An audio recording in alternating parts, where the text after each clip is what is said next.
इसमें से विक्रांत को धारा 364A आईपीसी, 302 आईपीसी और 201 आईपीसी में कन्विक्शन दिया है। 364A आईपीसी और 302 आईपीसी में लाइफ इम्प्रिजमेंट दिया है, उम्र कैद की सज़ा दी है, और 201 सबूत छुपाने के इसमें 7 साल की सज़ा दी है। इसके अलावा जो ऋतिक है, ऋतिक को 364A में मृत्युदंड दिया है।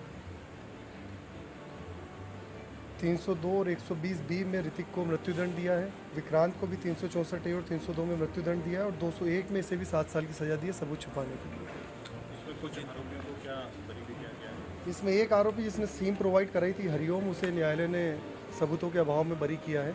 बाकी दो के पेटे पुख्ता सबूत और साक्ष्य पाए गए होने से उन्हें मृत्युदंड से दंडित। ऋतिक और विक्रांत का क्या रिश्ता रहा है? ऋतिक और विक्रांत दोनों सगे मामा भांजे थे, और इनका आरोपीगण का फरियादी पक्ष से भी पारिवारिक रिश्ता था। जो मृतक है हर्ष, वो और जो आरोपी ऋतिक है, ये आपस में चचेरे भाई लगते थे, जिसको देखते हुए ऑनरेबल कोर्ट ने माना कि 7 साल के बच्चे को विश्वास में लेकर के रिश्तेदारी होने के बावजूद इस तरह से नृशंस हत्या करना समाज के लिए और सोसाइटी के लिए, सभी के लिए एक घातक विषय और विरलतम से विरलतम मामला माना जाएगा। 4 करोड़ रुपए फिरौती वाली बात भी यहाँ मानी गई। हाँ, कोर्ट ने 4 करोड़ रुपए फिरौती वाली बात को लेके जो कॉल डिटेल्स निकली है, CDR निकली है, उसको लेते हुए और एज वेल एज साथ में जो व्हाट्सएप चैटिंग वगैरह दोनों आरोपीगण के बीच में हुई थी, वो पूरे दिन की जो टावर लोकेशन दोनों साथियों की थी, इसे पुख्ता सबूत मानते हुए उन्हें कन्विक्शन दिया। कितना लंबा समय लगा है इस आदेश के लिए? लगभग फरवरी 2023 का मामला है, जिसके बाद ये पुलिस ने इन्वेस्टिगेशन करके चार्जशीट जब फाइल की थी और महू में ट्रायल स्टार्ट हुई थी, वहाँ से लेकर फैसले को लेकर लगभग ऑलमोस्ट 1 साल का समय लगा है। कितना बड़ा जजमेंट रहेगा अब आने वाले समय के लिए?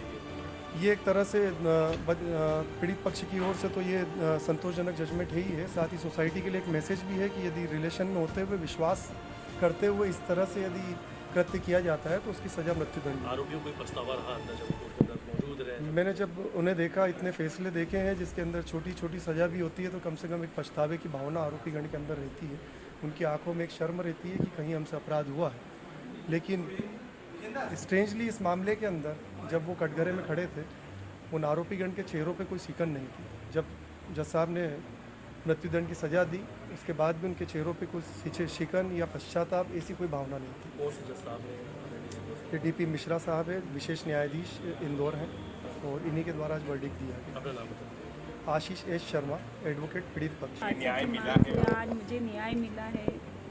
मैं बस यही विनती करती हूँ, हर माँ से सतर्क रहे, अच्छा रहे, और इसे दोषियों से सतर्क रहे, और अपने इनसे रिश्तेदारों से थोड़ा सा, मुझे बोलते तो नहीं आ रहा, मैं ये बोलती हूँ सिर्फ, मैं तो जज साहब से मेरा विनयन था कि इनको फांसी ही हो और हो गई बस। पछतावा नहीं, चेहरे पे कोई शिकन नज़र नहीं आई। फांसी की सज़ा जरूर दी गई है, वो आगे भी अपील करेंगे इस मामले में। क्या बोलूं? आप हमेशा फांसी की मांग की सजा करते हैं? जी बिल्कुल, बेटे के लिए। जी बिल्कुल। न्याय मिला है, आज मुझे न्याय मिला है। मैं बस यही विनती करती हूँ, हर माँ से सतर्क रहे, अच्छा रहे, और इसे दोषियों से सतर्क रहे, और अपने इनसे रिश्तेदारों से थोड़ा सा, मुझे बोलते तो नहीं आ रहा, मैं ये बोलती हूँ सिर्फ, मैं तो जज साहब से मेरा विनयन था कि इनको फांसी ही हो और हो गई बस। पछतावा नहीं, चेहरे पे कोई शिकन नज़र नहीं आई। फांसी की सज़ा जरूर दी गई है, वो आगे भी अपील करेंगे इस मामले में। क्या बोलूं? आप हमेशा फांसी की मांग की सजा करते हैं? जी बिल्कुल, बेटे के लिए। जी बिल्कुल। न्याय मिला है, आज मुझे न्याय मिला है। मैं बस यही विनती करती हूँ, हर माँ से सतर्क रहे, अच्छा रहे, और इसे दोषियों से सतर्क रहे, और अपने इनसे रिश्तेदारों से थोड़ा सा, मुझे बोलते तो नहीं आ रहा, मैं ये बोलती हूँ सिर्फ, मैं तो जज साहब से मेरा विनयन था कि इनको फांसी ही हो और हो गई बस। पछतावा नहीं, चेहरे पे कोई शिकन नज़र नहीं आई। फांसी की सज़ा जरूर दी गई है, वो आगे भी अपील करेंगे इस मामले में। क्या बोलूं? आप हमेशा फांसी की मांग की सजा करते हैं? जी बिल्कुल, बेटे के लिए। जी बिल्कुल। न्याय मिला है, आज मुझे न्याय मिला है। मैं बस यही विनती करती हूँ, हर माँ से सतर्क रहे, अच्छा रहे, और इसे दोषियों से सतर्क रहे, और अपने इनसे रिश्तेदारों से थोड़ा सा, मुझे बोलते तो नहीं आ रहा, मैं ये बोलती हूँ सिर्फ, मैं तो जज साहब से मेरा विनिवेदन था कि इनको फांसी ही हो।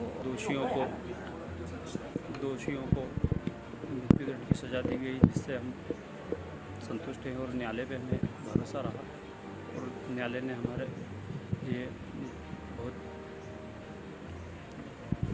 हमारे बच्चे को न्याय दिया, इसलिए न्यायालय का बहुत बहुत धन्यवाद। यह प्रोसेस करीब 1.5 साल लगा हमें न्याय मिलने में, जो मिल गया। जी और विकरांत ये दोनों क्या लगते थे रिश्ते में?